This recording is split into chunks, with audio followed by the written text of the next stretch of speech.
Mes amis, combien d'entre vous aspirent à une vie d'abondance, une vie où vous ne vous souciez plus de l'argent, une vie où vous pouvez bénir les autres avec joie?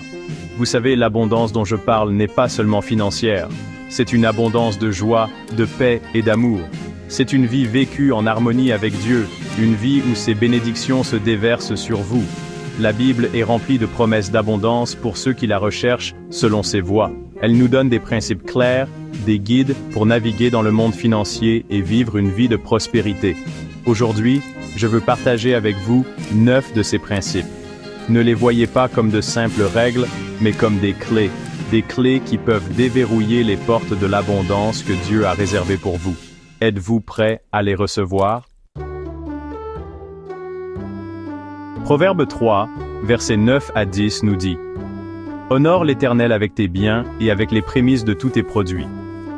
Alors tes greniers seront remplis d'abondance, et tes cuves regorgeront de moût.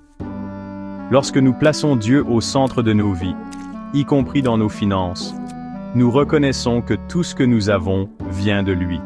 Ce n'est pas notre argent, c'est le sien.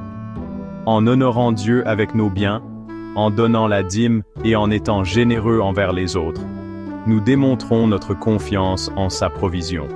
Nous disons: Seigneur, je sais que tu pourvoiras à mes besoins. Je te fais confiance.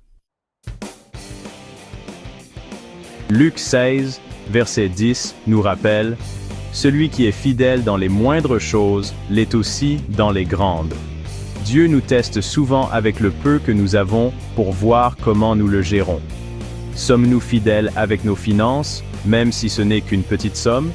Gérons-nous sagement ce que nous avons, en épargnant, en investissant et en évitant les dépenses inutiles?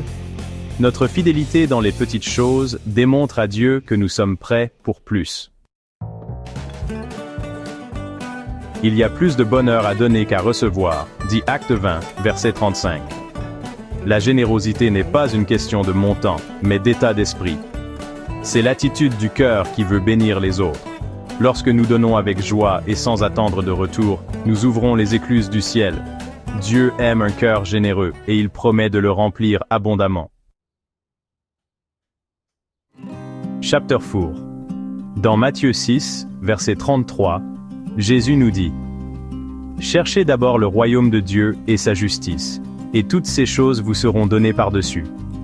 Lorsque nous mettons Dieu en premier dans nos vies, lorsque nous recherchons sa volonté avant tout, il promet de pourvoir à nos besoins. Cela ne veut pas dire que nous ne devons pas travailler, mais cela signifie que nous pouvons avoir confiance que Dieu pourvoira à nos besoins lorsque nous lui ferons confiance. Chapter 5. Dieu nous a confié des ressources, et il s'attend à ce que nous en soyons de bons gestionnaires. Cela signifie vivre selon nos moyens, éviter les dettes inutiles, et être responsable de nos dépenses. Ce n'est pas une question de privation, mais de sagesse. C'est une question d'utilisation de ce que Dieu nous a donné pour honorer son nom et bénir les autres. Chapter 6. Jacques 1, verset 5, nous encourage: Si l'un de vous manque de sagesse, qu'il la demande à Dieu, qui donne à tous libéralement et sans reproche, et elle lui sera donnée. Lorsque nous sommes confrontés à des décisions financières difficiles, nous pouvons toujours nous tourner vers Dieu dans la prière. Il est notre conseiller le plus sage, et il veut nous guider. Demandons-lui la sagesse avec foi, en croyant qu'il répondra à nos prières. Tout travail procure un profit, nous dit Proverbe 14, verset 23. Dieu bénit le travail de nos mains. Il nous appelle à être diligents, à persévérer dans nos efforts, à utiliser nos talents et nos dons pour faire une différence dans le monde.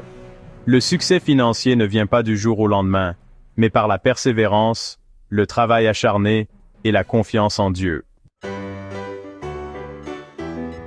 Proverbe 22, verset 7, nous met en garde contre l'endettement excessif.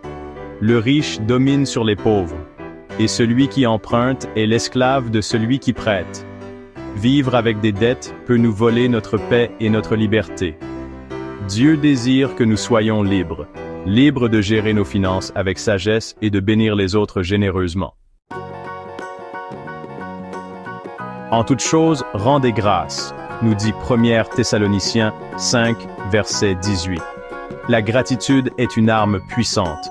Lorsque nous sommes reconnaissants pour ce que nous avons, même les petites choses, nous ouvrons nos cœurs à recevoir davantage de bénédictions de Dieu.